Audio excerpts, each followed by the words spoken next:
For more on this, let's bring in Scott Lucas. He's a professor of international politics at Birmingham University. Thank you so much, sir, for joining us on the program.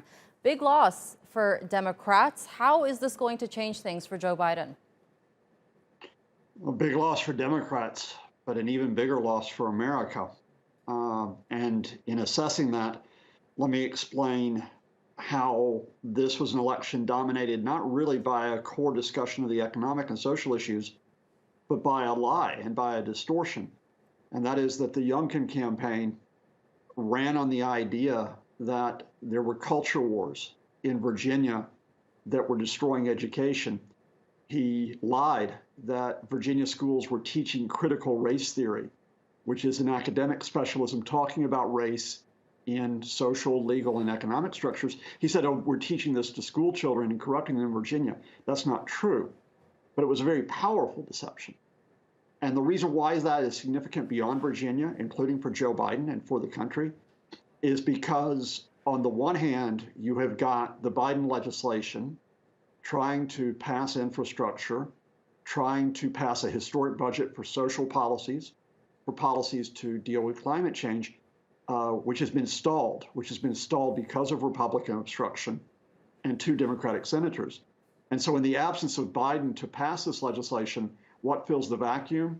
It's very much this rhetoric that is Donald Trump's rhetoric, even though Glenn Youngkin didn't name Trump, which is that of a mythical culture war in which the enemies within are those who raise racial and social issues to try to talk about a better America. So you do think Trump had an influence over these elections?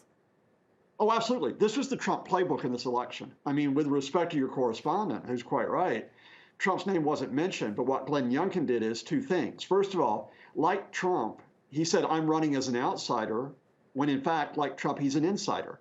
He is an executive with the Carlyle Group, which is one of the richest equity funds in the United States. And secondly, like Trump, he whipped up a fictional issue, an issue that there was this big culture war pitting black against white, pitting left against right, in order not to actually discuss the issues that are important, such as America's economic future, such as the state of the coronavirus pandemic.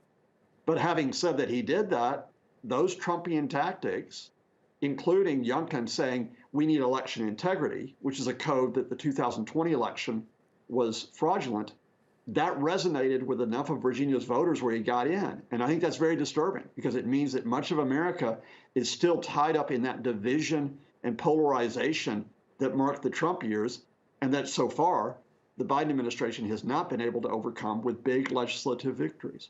So you think that fictional issue, as you mentioned, was the only reason why they lost this election? I think it's a combination. I think it's a combination of 2 issues. I think the first is that the Democrats were not able to point to, look, in 2021, we're a year on from Donald Trump, and look what we've given you. You know, look, we've given you this budget.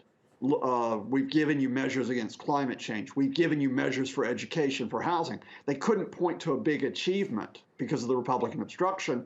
And then secondly, I do think it was Youngkin's own tactics, supported by his conservative lieutenant governor, Amanda Chase, which was very much along the lines of this us versus them politics, this idea that they are, quote, decent Americans, and for that read decent white Americans who are threatened by people of color and threatened by, you know, lefty academics and lefty radicals. Right. Scott Lucas. Unfortunately, I'm going to have to end that there, but thank you so much for joining us on the NewsHour here on Tier 2 World.